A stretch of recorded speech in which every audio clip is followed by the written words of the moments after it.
Pemirsa, terima kasih Anda masih bersama kami di Halo Indonesia. Kita akan melanjutkan perbincangan tentang Satgas COVID-19 3M yang bertugas di berbagai fasilitas publik. Bersama Bapak Sony, Ketua Bidang Perubahan Perilaku Satgas COVID-19. Pak Sony masih bersama kami?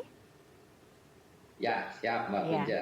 Pak Sony tadi melanjutkan pertanyaan yang tadi Pak Sony. Bagaimana sih sosialisasi ke masyarakat ini agar tidak terjadi dualisme dengan Satgas 3M dengan tugasnya sebagai ya itu tadi pemberi keamanan. Karena kan suka ada gesekan nih nanti dengan misalnya tugas keamanan dengan tugas 3M tadi begitu. Ya, jadi memang sosialisasi dilakukan secara berjenjang ya. Kami mensosialisasikan kepada Satgas Provinsi, Satgas Kabupaten Kota, lalu kemudian diteruskan oleh teman-teman di Satgas Kabupaten Kota. Dan kami juga mensosialisasikan kepada teman-teman di institusi, misalnya asosiasi-asosiasi. Lalu kami juga berkoordinasi misalnya dengan Kemendikbud untuk pembentukan Satgas di sekolah-sekolah. Jadi memang ini dilakukan penekanannya Satgas protokol kesehatan 3M itu pada upaya edukasi sebetulnya ya, dan kemudian memastikan bahwa diterapkan di lapangan.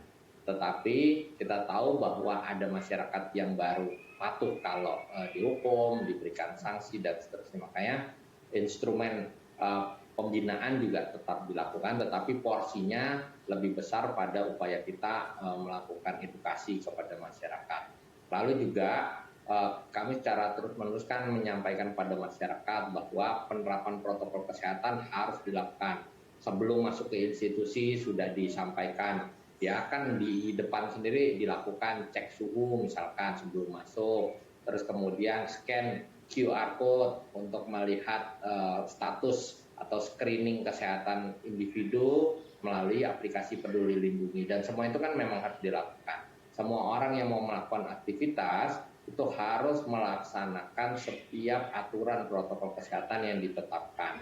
Tujuannya untuk keselamatan bersama, dan ini selalu disampaikan sehingga tidak boleh ada penolakan untuk melaksanakan aturan yang sudah dibuat tadi. Oleh karenanya memang dukungan masyarakat menjadi sangat penting, dan kita juga ingin mendorong masyarakat terbiasa melakukan screening pribadi. Jadi sebelum bepergian itu bisa melakukan screening individu ya, jadi tahu kondisinya seperti apa, lalu kemudian cek statusnya di Peduli Lindungi. Kita tahu kan bahwa sekarang hasil tes PCR itu terhubung langsung dengan aplikasi Peduli Lindungi, dan kita tahu juga ternyata kemarin mal sudah dibuka, tapi kita berhasil menyaring orang-orang yang sebetulnya nggak boleh masuk karena ternyata sedang terkonfirmasi positif gitu loh.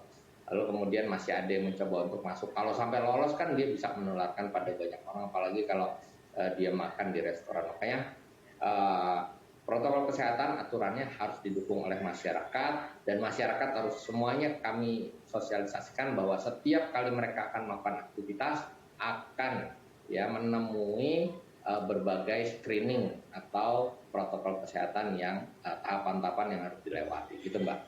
Iya, berarti memang tugasnya memang saya umumkan lagi ya Pak ya, tugasnya memang lebih besar tentang edukasi. Jadi tidak bersinggungan dengan misalnya petugas keamanan dan tidak melakukan tindakan represif begitu ya. Karena kan suka memancing juga nih kalau sudah di keramaian begitu Pak. Lalu bagaimana dengan soal pendanaan Pak untuk membentuk Satgas 3M ini? Bagaimana Pak? Karena ada dana hibah, dana swadaya, sampai ada dana bantuan resmi daerah.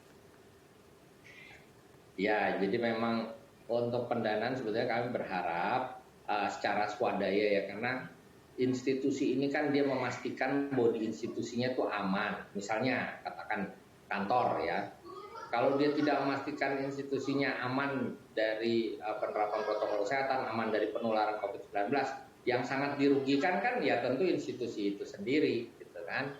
Ketika ada yang tertular lalu kemudian menjadi klaster, kantor tidak bisa beroperasi, yang rugi kan institusi itu sendiri.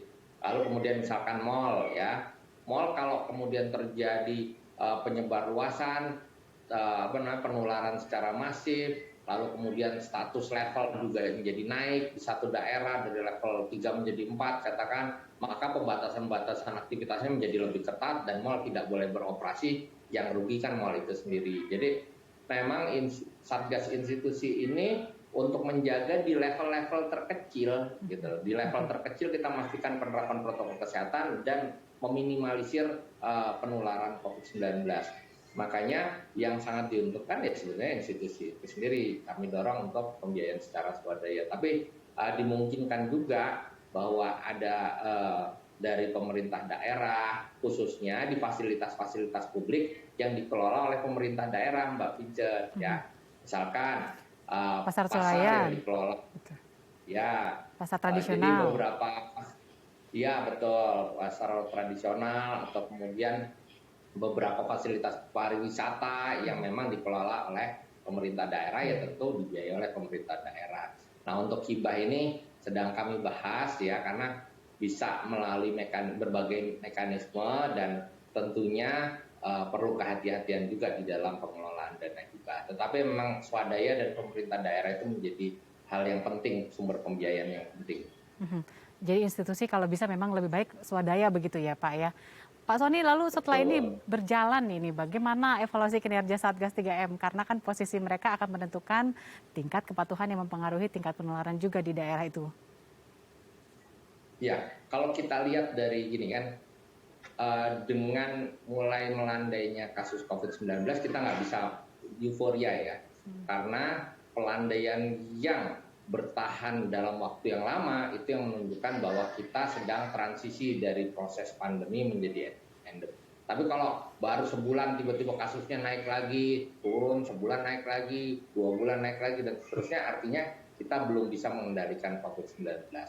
Oleh karenanya, pembukaan semua aktivitas itu dilakukan secara bertahap, berkelanjutan, dan penuh kehati-hatian. Dan kami melihat ada uji coba kan di 6 sektor ya, termasuk sektor perdagangan, kita lihat mall saja contohnya, atau industri. Nah, dengan penerapan protokol kesehatan digital Peduli Lindungi, kita bisa lihat tuh, ternyata bisa kita lakukan screening dan mencegah orang-orang yang sebetulnya tidak boleh beraktivitas untuk masuk ke ruang publik. Nah, itu ternyata cukup banyak ya Mbak Vince. Jadi dari catatan yang ada itu bahkan jumlahnya ribuan. Orang yang seharusnya misalkan sedang melaksanakan isolasi mandiri, tapi terus kemudian masuk gitu ya ke mall atau masuk ke tempat kerja yang sebetulnya berbahaya, dapat menularkan pada orang lain, atau mereka yang belum vaksinasi sama sekali gitu kan, sehingga risikonya menjadi lebih tinggi. Nah, makanya dengan adanya Satgas Prokes 3M ini didukung oleh protokol kesehatan digital aplikasi Peduli Lindungi ya, kombinasi dari keduanya itu betul-betul bisa mengurangi risiko. Intinya aktivitas bisa berjalan tetapi dengan tingkat risiko serendah mungkin. Bukan berarti tanpa risiko ya Mbak Vince, karena ini masa pandemi, tetap akan ada risiko penularan, dan ini penyakit penular tetap berisiko menular. Tetapi dengan menurunkan risiko penularan kita bisa mengendalikan COVID-19. Intinya seperti itu. Berarti memang sebenarnya kalau misalnya ada pelonggaran pun ini tetap bisa berkolaborasi begitu ya Satgas Prokes 3M dengan aplikasi begitu ya Pak Sony ya. Betul. Iya. Betul. Baik Pak Sebenarnya Sony. bukan pelonggaran, aktivitas secara tahap. Jadi sebetulnya bukan pelonggaran tapi pembukaan aktivitas secara bertahap.